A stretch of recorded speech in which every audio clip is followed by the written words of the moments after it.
This sports segment of Naperville News 17 is brought to you by your local YMCA. For youth development, for healthy living, for social responsibility.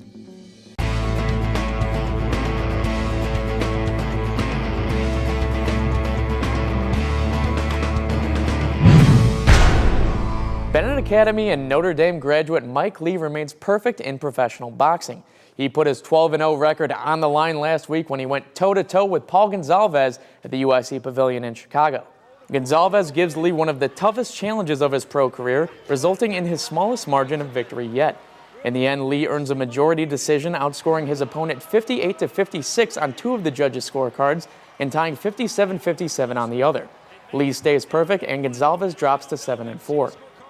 Lee's already a big name in pro sports, but another local athlete is trying to get his foot in the door, so to speak. Kicker Mitch Ewald parlayed a standout career at Waubonsie Valley into 4 great seasons with the Indiana Hoosiers, and he recently signed on with the NFL's Denver Broncos.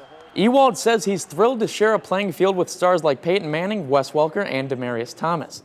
It's an amazing experience when you really sit back and look at it. You have nothing but smiles on your face and happy thoughts. And it's a great opportunity for me.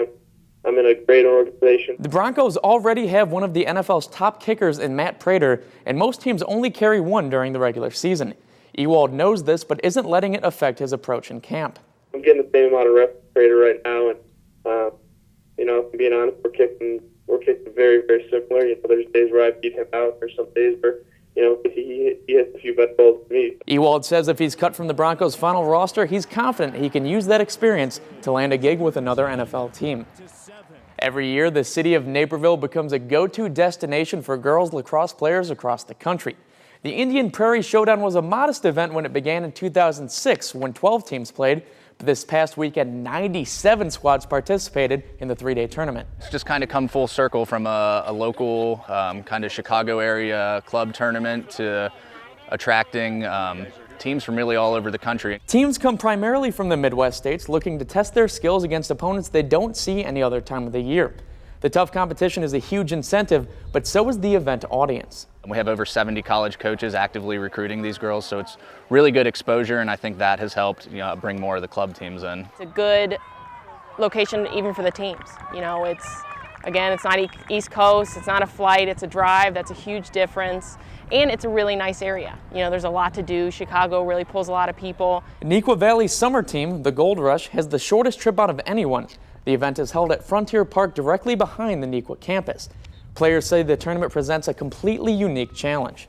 You don't have like another tournament where you can have so many opportunities to play against well-matched teams, and it's so nice to see how the younger girls are coming in. I think it's good for our school, Neuqua Valley, to be playing harder teams. Gives us more of a challenge. The event attendance has increased substantially throughout the years, and organizers expect more than 100 teams to participate in 2015. That's all for sports. Back to you, Whitney.